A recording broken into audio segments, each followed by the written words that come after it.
গতিকে ইয়াত সেইকাৰণে কৈছে দেহ কৰ্তা মনৰেহে জানিবা সংসাৰ জনম মৰণ একো নাহিকে আত্মাৰ তৈলয় সংযোগে গুছে দীপৰ প্ৰকাশ মহাজ্যোতি ৰূপ অগণিৰ নাহি না। দেহে কাম কৰে, কিহৰ কাৰণে দেহটো কাম? মনে যি বুলি কয়, মনে যদি কয় বাপটো এইফাল দি হ'ব লাগিব, কি মনটোৱে কলিয়ে হ'ব। দেহে কৰ্ম কৰিব, দেহটো কাম কৰিব পাৰে, মনটোৱে ক'ব লাগে। গতিকে এই ইয়াতে কথাটো কৈছে যে ময়েই সকলো,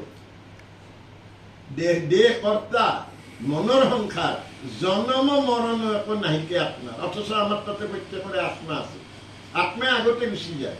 দেহটোক নি জ্বলায়, ঘূটনাটোক নি জ্বলালে কি কয় বোলে পঞ্চভূতি, দেহটো পঞ্চভূতত বিলীন হৈ গ'ল। এই যে খেতি অপতেজ মৰুভূমি হৈ আছিল, পঞ্চভূতি দেহটো পঞ্চভূতত আৰু বিলীন হৈ গ'ল। পানী পানীত গ'ল, অগ্নি অগ্নিত গ'ল, মাটি মাটিত গ'ল। তেতিয়াহ'লে আত্মাৰ বিনাশ নাই। আমি আত্মাৰ লগত চিনাকি নহওঁ। আত্মা অথচ মোৰ তাতে আছে। এই আত্মা ঈশ্বৰক লাগ প্ৰত্যক্ষ হাততে পায়, নাপাই জানা তাংক অবিদ্যাত। অবিদ্যা নাখিলে লাগ কৃষ্ণক পাবই লাগ কণ্ঠলগ্ন বস্তু সাক্ষাৎ। এই সকলো যিমান হৈছে প্ৰত্যেকৰে তাত কিন্তু আত্মাই আছে। কিন্তু আমি দেখাৰ লগে লগে কুঁৱলী লাগি যায়, এওঁ দুখীয়া, এওঁ ঠগ নাই, এওঁ বুঢ়া, এওঁ কলা, এওঁ খৰা, ক'ত পাই বিচাৰি। কিন্তু বাৰে বাৰে ক'লে সমস্ত ভূতত ব্যাপী আছো মই হৰি, সবাকো মানিবা তুমি বিষ্ণু বুদ্ধি কৰি। যত দেখা চৰাচৰ হৰি মই মোকে দেখি আছা, কিন্তু তোৰহে গণ্ডগোলটো লাগছি। এওঁ দুখীয়া, এওঁ কলা, এওঁ খৰা, এওঁ বুঢ়া, ক'ত পাবা? সমস্ত ভূতত ব্যাপী আছো মই হৰি। তেতিয়াহ'লে আমিবিলাকক ক'লে আমি আত্মাক চিনিব লাগে। আত্মা অথচ মোৰ তাতে আছে। এই আত্মাই মোক ৰক্ষা কৰিছে, হাতীটো টানি আছে। আত্মা ওলাই গ'লে মোক কোনেও ভাল নাপায়।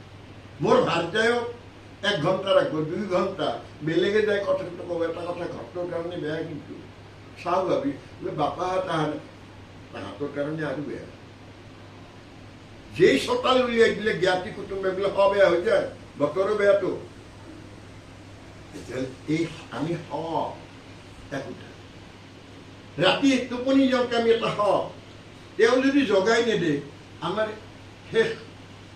তেতিয়াহ'লে আমাক জগাই দিয়াজন প্ৰাণ প্ৰিয়তম হৰি। এই হৰিৰ লগত আমাৰ সম্পৰ্ক কিয় নহয়? ইয়াতে সেইকাৰণে ক'লে যত পৰমাৰ্থ তত্ত্ব কহিলো বিধি, হেন মনে মানা তুমি স্থিৰ কৰিছি। মই পৰমাত্মা ইয়াত নাহিকে সন্দেহ, দেহতে আছো মই নহয়তো দে। প্ৰত্যেকৰে দেহতে কুকুৰ, মেকুৰী, গাধ, শিয়াল, চৰাই চিৰিকটি সকলোতে কিন্তু মই আছো দে, সকলোতে মই আছো। গুৰুজনে তথাপি ক'লে বিশেষত মনুষ্যত, মানুহৰ মাজত একেবাৰে সাক্ষাৎ ভগৱন্ত আছে। কিহৰ কাৰণে? বাকী জন্মত ধনী আছে, এটা জিলিপক হ'লে যি যি যি, কাউৰী হ'লে কা, মেকুৰী হ'লে নিউ, গৰু হ'লে হামা। কিন্তু মানুহে বাণী দিব পাৰে, ইটো সিটো দুখৰ কথা কয়। গৰুটোৱে নোৱাৰে, গৰুটোৱে ডাঙৰিটো মল্লি চালকে আল্লাহ শুনিচায়, 2 বাৰমান হেল্পি হ'লে কাণ দি হ'লে কাষৰ পৰা গুচি যায়, কথা ক'ব নোৱাৰে। বাণী আছে মানুহৰ তাত, বাণীয়ে জাগৰণ দিয়ে। সেই সুখদেৱে পৰীক্ষিত গংগাৰ তীৰত যেতিয়া কয়, তেতিয়া সন্মুখত ভাগৱত নাই। সুতে যেতিয়া নৈমিষাৰণ্যত শৌনক আদি ঋষিক কৈছিল, তেতিয়াও ভাগৱত নাই। তাৰমানে তেওঁলোকে ভাগৱত, আমাক ভাগৱত হ'ব দিছে। যেনেকৈ উদ্ধৱ ভাগৱত হ'ল, বিদুৰ ভাগৱত হ'ল, মৈত্ৰেয় ভাগৱত হ'ল, সুখ ভাগৱত হ'ল, সুত ভাগৱত হ'ল, পৰীক্ষিতে 7 দিন শুনি মহাভাগৱত হ'ল। ভাগৱত হোৱা মানে ভাৱনা লব্ধ হোৱা, জ্ঞানময় ভাৱনা হোৱা, বৈষ্ণৱীয় জ্ঞানময় ভাৱনা হোৱা। তত্ত্বটো হ'ল মই দেহ নহয়, মই আত্মা, মই পৰমাত্মাৰ বিচ্ছুৰিত অংশ, মই বৰ কম দিনৰ কাৰণে আহিছোঁ। মই আচলতে এটি ভাৱৰীয়া। ভাও কোনদিনা শেষ হয় মোৰ ঠিক নাই, ভাও কিন্তু বাহ বাহ দিয়া ভাও হ'লে।